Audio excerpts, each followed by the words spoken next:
It's a real honor and a real personal pleasure to talk today to present briefly the actions of the ETPN. And most of us now are becoming used to travel to Basel every May. By chance, we always have a very sunny weather to attend what becomes only in a very short, only in 4 years, the reference conference in Europe in nanomedicine.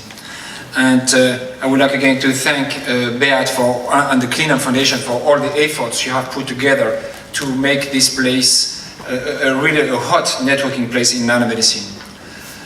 So the ETPN is very happy to join forces with CLINAM and with EMEA this year, and ESF as well, sorry, to co-organize this event. And by doing this, by, let's say, showing its and presenting its vision towards the takeoff of nanomedicine in Europe. So as you know, nanomedicine is a cooperative and converging approach. So it starts from a highly interdisciplinary area where we all come from, and then at the end, it should end with the nanomedicine and then future medicine. As we realize that nanomedicine is just one part in the medical healthcare chain.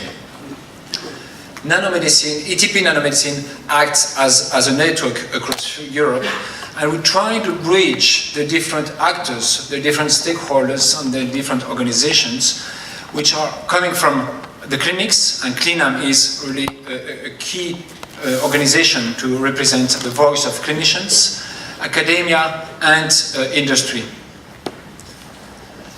The ETPN acts as a strategic think tank, and we already have made several times suggestions, as it has been mentioned already by Dr. Strohmeyer. ETPN has made suggestions and recommendations to the European Commission, and just to give one example, ETPN has contributed to the Innovation Union Partnership by proposing actions towards development of active health, aging and innovation partnership.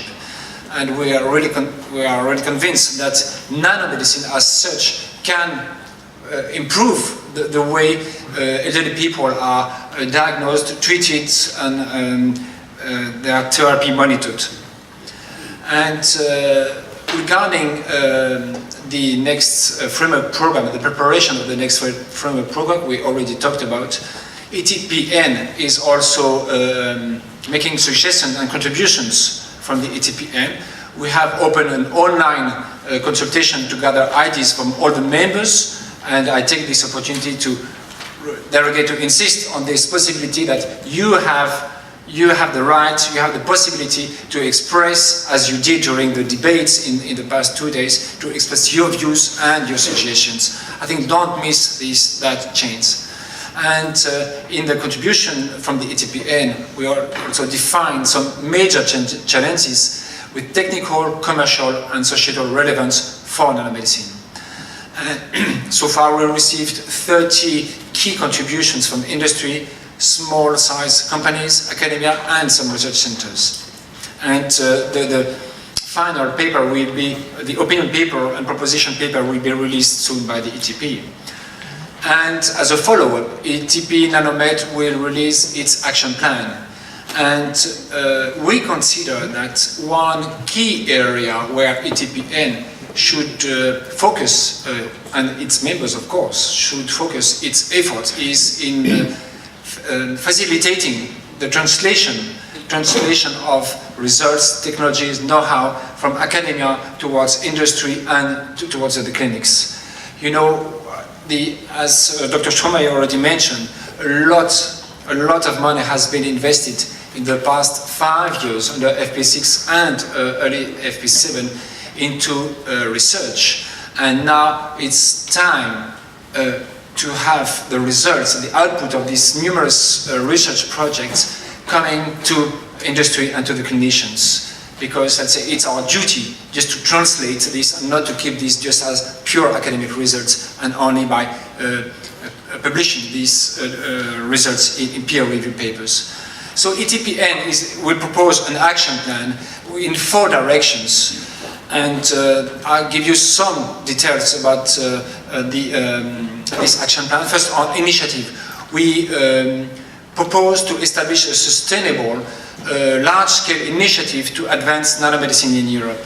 I think nanomedicine cannot be developed, let's say, by having, let's say, a series of successful projects after each core. I think it's a good starting point, but it's not enough. By discussing during the different debates, we realized that research is not the only bottleneck. And ETPN as a guidance through the whole value chain of R&D. And so we will improve and evolve the strategic research agenda, the roadmaps, and drive the general ideation process. Regarding the community building, today, I mean, these 3 days is a very good example, just showing that the nanomedicine community is a very lively community. We have, I don't know how many countries are represented here, but it's a very diverse, how many? 31 countries, can you imagine? 31 countries, you can imagine the highly interdisciplinarity of the audience. So ETPN is proposing to act as a help for building the community. And we not only involve the members, like companies, research centers, but also the member states. And we are very proud that the mirror group of the ETPN, that is the group where the member states are represented, is the organization which started this Euro Nanomed Eranet project with very successful projects. And regarding infrastructure, this morning Roger Kaspar referred to the nanotechnology characterization lab. Well, of course, even if European citizens can ship their nanoparticles to the US for full characterization, physical, chemical and biological characterization, I would say it's a real pity that similar organization does not exist in Europe, just to give this opportunity for any scientist in Europe just to have its nanoparticle, nanocarrier processing technology fully tested and approved before going to the regulation agency.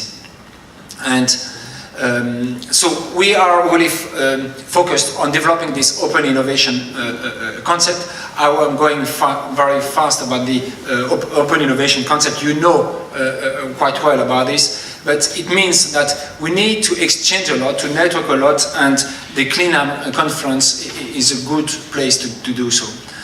And as we discussed this morning, in a way, Europe has no choice, no other choice than innovation to survive. And open innovation has really to be implemented by all of us in the daily implementation.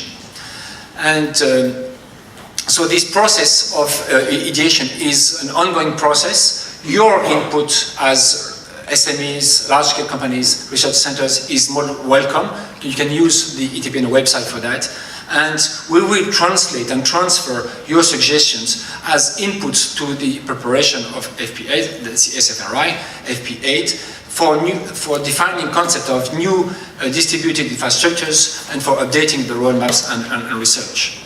And as a take-home message, my conclusion is, like Basel has succeeded in attracting every year in May the whole nanomed experts from all over the world, ETPN is committed to make Europe really the place, the reference place for nanomedicine in the world race for better healthcare. Thank you very much for your attention.